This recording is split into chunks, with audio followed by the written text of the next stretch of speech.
Baik, selamat pagi sahabat jejak pikir Australia. Balik lagi bersama saya.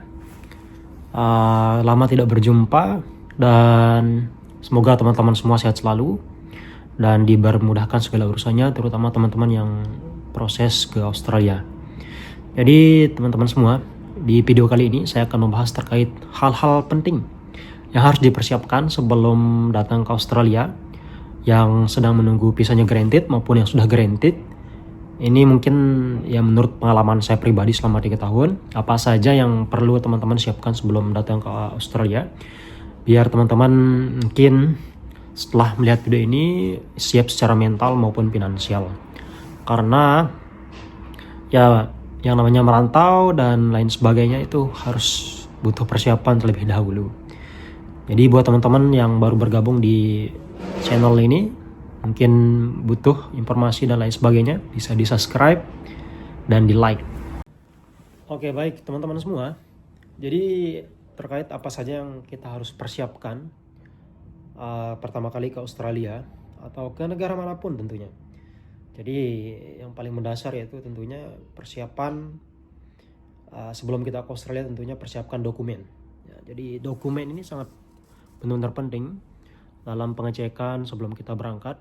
Ya, dokumen dan lain sebagainya. Pertama itu seperti paspor. Nah, itu teman-teman semua. Paspor. Pastikan paspornya masa berlaku aktifnya masih lama. Kemudian pastikan juga ya paspornya dibawa ketika berangkat ke Australia. Jangan sampai nanti ketinggalan di rumah ketika nyampe di bandara. Siapkan, maksudnya packing gitu. Kemudian yang kedua yaitu visa.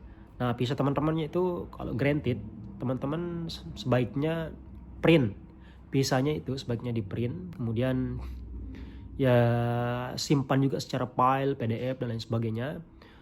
Nanti ketika masuk Australia di imigrasi, teman-teman bisa cek atau teman-teman bisa liatin langsung lah secara fisiknya, dan kemudian secara filenya, visa terutama ya. Ya, kemudian teman-teman juga sebaiknya membawa SIM yang mempunyai SIM internasional, bagus juga bisa dipakai langsung di sini. Kemudian yang belum punya SIM internasional, bisa juga teman-teman bawa SIM Indonesia yang biasa supaya ada bukti teman-teman bisa berkendara atau tidak. Nah, kemudian SIM itu juga teman-teman bisa pakai, SIM Indonesia teman-teman bisa pakai juga untuk daftar delivery food seperti Uber, DoorDash, segala macam seperti itu. Teman-teman bisa gunakan, kalau nggak salah kalau Uber itu sekitar 3 bulan atau 6 bulan. Itu kalau nggak salah. Dan kemudian juga teman-teman kalau bisa siapkan CP yang bersifat CP Australia. Teman-teman bisa lihat juga beberapa konten kreator WHP juga sudah menjelaskan bagaimana pembuatan CP. Teman-teman juga bisa cek di Google konsep CP Australia. Teman-teman jangan ikuti CP Indonesia, itu tidak berlaku di sini ya. Simple banget CP Australia, yang penting jelas. Nah, baik itu saja mungkin terkait dokumen. Kemudian apa yang harus dipersiapkan yang kedua yaitu siapkan dana. Nah, teman-teman di sini jangan nekat dalam artian teman-teman datang aja ke Australia tanpa memikirkan positif dan negatifnya.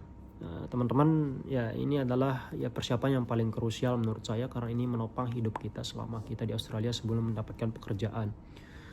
Nah, teman-teman jangan remehkan ya. Ya, jangan berpikir tentang pasti nanti saya bakalan dapat kerja cepat di Australia. Ya, kalau teman-teman dapat kerjanya cepat, tapi kalau nganggur misalnya kayak temanku sebulan, berminggu-minggu gitu, kita bakal stres gitu. Bisa-bisa kita juga pulang karena tidak ada dana. Nah, teman-teman silahkan teman-teman pikirkan dana, misalnya at least, misalnya teman-teman ini anggaplah teman-teman itu nganggur selama sebulan.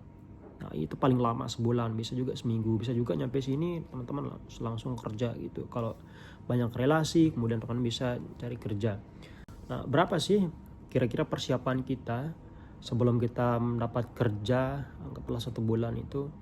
Nah, pertama kan kita lihat dulu, tergantung daerah mana yang kita tempati. Kalau misal teman-temannya langsung ke Outback, terus banyak teman, nah mungkin teman jangan terlalu khawatir karena mereka akan backup juga. Kalau teman benar-benar dekat ya, tapi kalau benar sekedar teman, mereka juga tidak bisa kita andalkan. Nah, kalau menurut saya berapa yang harus kita siapkan, teman-teman bisa kalkulasikan sendiri. Anggaplah kalau teman-teman tinggal di Sydney atau kota-kota besar itu ya per minggunya berapa. Per minggunya bisa sekitar 250-an per minggu bayar rentnya, sampai 300 juga kalau teman-teman stay di apartemen. Tapi kalau teman-teman tinggal di suburb, banyak teman-teman juga seperti aku dulu tinggal di suburb, punya kenalan banyak, ada juga kadang $100 per minggu kalau teman-teman itu tinggal di share house. Kemudian teman-temannya teman-teman Indo, tapi kalau teman-teman tinggal di kayak apartemen seperti itu sepertinya agak mahal, mungkin 200-an ke atas ya, karena memang apartemen kan ya agak mahal, apalagi di kota-kota kayak CBD seperti itu. Anggaplah 250. Nah kemudian kali 4 kali 1 bulan berapa, berarti 1000 itu untuk akomodasi saja ya, belum lagi untuk makan dan lain sebagainya. Nah itu untuk biaya bertahan di Australia sebelum dapatin kerja. Nah terus teman-teman juga kalkulasiin berapa sih penghidupan teman-teman selama seminggu buat grocery segala macam, makan dan lain sebagainya. Anggap aja masak, jangan beli kalau baru-baru ya, karena mahal juga. Beda kalau teman-teman banyak uang bisa juga beli, karena background kita kan beda-beda, jadi seperti itu. Nah teman-teman bisa kalkulasiin sendiri, mungkin biaya akomodasinya selama 1 bulan yaitu 1000, hitung saja 1000 atau lebih kalau punya uang lebih biar aman. Kemudian biaya makannya selama seminggu itu berapa, misalnya berapa, $50 atau berapa dikali 4, 50 kali 4 jadi 200, berarti 1200 itu selama sebulan. Nah kemudian biaya transportasi juga teman-teman harus hitung. Anggap aja beli transportasi tap-tap, itu opal namanya kalau di Sydney, kemudian kalau di Victoria ada namanya Myki, itu buat teman-teman kemana-mana menggunakan tap-tapan itu.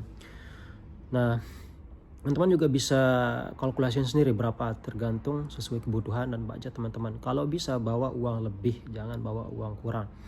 Kalau ada lebih, kalau teman-teman sekiranya dapat kerjaan cepat, teman-teman bisa kirim juga balik uang yang sudah teman-teman bawa. Jadi seperti itu, jangan nekat. Nah abang berapa dulu bawa kalau abang? Kalau aku dulu berangkat 2022 lalu, saya bawa uang sekitar 1400, bisa dibilang sedikit ya. Ya not bad lah 1400, tergantung kehidupan kita gimana. Kebetulan dulu juga saya nganggur cuma 1 minggu langsung dapat kerja, jadi uang itu masih bisa disimpan. Nah kita akan memikirkan masalah negatifnya, kita nggak tahu kita dapat kerja atau tidak.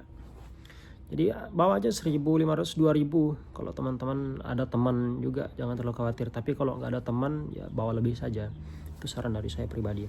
Dan intinya teman-teman jangan beranggapan bahwa yang di Australia teman-teman langsung dapat pekerjaan. Jadi itu teman-teman ya, terkait dana yang perlu dibawa, kalau menurut saya bawa 2000 aja ya. Kalau memang ya kelebihan atau teman-teman dapat kerjaan minggu kedua ya teman-teman bisa kirim lagi uangnya kalau memang ya kebanyakan gitu butuh uang di rumah segala macam. Itu just in case aja buat menopang hidup kita kalau seandainya kita bakalan nganggur selama 1 bulan. Jadi seperti itu. Kemudian nomor 3, apa yang harus kita siapkan sebelum kita datang ke Australia? Teman-teman jangan ke Australia sebelum riset dulu tentang Australia. Riset dulu tentang pekerjaan apa saja yang bisa kita kerjain di Australia. Kemudian cara cari kerja seperti apa, link-link cari kerja seperti apa, dan lain sebagainya. Teman-teman riset dulu. Cara merisetnya itu bisa teman-teman tonton video-video YouTube teman-teman WHP yang sudah berbagi banyak sekali. Kemudian bisa teman-teman lihat juga di internet segala macam. Sekarang zaman sudah benar-benar ya kayak dipermudah gitu. Kita juga banyak grup-grup WHP, banyak konten-konten kreator yang sharing-sharing di Instagram, di TikTok. Teman-teman bisa lihat itu daerah-daerah mana yang bagus yang bisa kalian tempuh. Nah kemudian biasanya tentang kerjaan ya, awal-awal itu biasanya ya anak WHP biasanya kayak kalau di kota ya teman-teman biasanya kitchen hand, kayak nyuci piring, kemudian cleaning, kemudian delivery food. Itu kerjaan awal sebelum mereka kayak menemukan kerjaan tetap mereka. Kemudian bisa juga teman-teman kalau teman-teman ada teman di farm atau teman-teman ada kenalan kerja di daerah outback yang bagus, teman-teman bisa langsung ke mereka, tanyain mereka ada info kerjaan, kalau ada bisa saya kesana dan lain sebagainya. Jadi seperti itu. Nah tetap semangat intinya. Kerjaan apa saja, intinya kerjaan pertama itu disyukuri saja, namanya juga pertama. Dari sana kita bisa belajar kita mau kemana sih setelah itu dan lain sebagainya. Jadi seperti itu. Oke, kemudian yang keempat, apa saja yang harus disiapkan, yaitu mental dan fisik ya teman-teman. Jadi mental ini sangat-sangat penting ketika kita merantau, apalagi ke Australia. Jadi ada enaknya, kemudian ada tidak enaknya juga mungkin di mana-mana ya. Nah, teman-teman siapkan mental, yaitu tentunya homesick, kangen rumah, kemudian tidak nyaman dengan pekerjaan, apalagi nganggur. Itu yang paling membuat kita kayak homesick gitu, kayak ekspektasi kita itu berlebihan, tapi ternyata Australia itu kan ternyata banyak juga yang bilang 1M setahun 1M gitu di sosial media. Jangan percaya itu. Mungkin kalian bisa, kalau kerjaan kalian bagus, banyak kok yang dapat, teman-temanku juga banyak, tapi ya tidak semua orang rezekinya sama, dan kita perjalanan kita smooth lancar, pasti ada saja kerjaan kita punya rezeki beda-beda. Nah, itu yang paling penting, mental guys. Kerja apalagi di farm, teman-teman yang nggak pernah kerja di farm, apalagi teman-teman kayak di rumah kayak anak rumahan yang nggak pernah kayak kerja di sawah dan sebagainya, pasti merasa kayak wah berat banget kerjaan farm dan lain sebagainya. Ada juga kerjaan farm yang benar-benar enak, seru dan sebagainya. Itu makanya pentingnya riset kerjaan apa yang harus cocok buat teman-teman. Jadi seperti itu. Ya silakan teman-teman juga ya, mentalnya disiapkan dari sekarang, bukan hanya mental apa ya, saya semangat, saya nggak sabar ke Australia, jangan. Tapi ya mentalnya harus kuat, kerja. Kemudian lingkungannya, ada juga kita ketemu sama lingkungan yang baik, kemudian ada juga kita ketemu sama lingkungan yang tidak baik, sama aja di mana-mana. Jadi seperti itu teman-teman. Semangat buat teman-teman yang datang ke Australia, semangat juga teman-teman yang sedang berproses. Jadi seperti itu. Persiapan mental itu sangat penting kalau ke Australia, karena bukan tentang pekerjaan juga, tapi tentang drama juga. Pasti ada saja drama di antara teman kita, di antara lain sebagainya. Ya teman-teman kalau merantau jangan bawa egoisnya lah. Ya kita saling ya menang apa namanya, ya nggak usah terlalu bawa egoisnya, yang penting kita happy aja lah. Yang namanya juga perantau jauh sama keluarga, kita baik-baik aja sama teman-temannya, jangan kebanyakan drama tuh kalau merantau ya. Oke teman-teman semua, ya merantau itu memang mantap, apalagi di Australia cuannya memang banyak. Kita bisa beli apa saja di Australia, karena memang gaji kita tinggi kalau kita kirim ke Indonesia gitu. Tapi kalau kita habisin di sini juga ya sama aja sih, tapi kita masih bisa dapat lah kalau di Australia. Jadi seperti itu. Oke teman-teman, mungkin itu saja. Nah kalau kamu yang udah guaranteed visanya dan akan datang, dan teman-teman juga yang lagi proses, kira-kira teman-teman datangannya kapan, bisa tulis di kolom komentar, dan mau bahas apa saja terkait pengalaman saya di Australia selama 3 tahun, mungkin saya bisa share.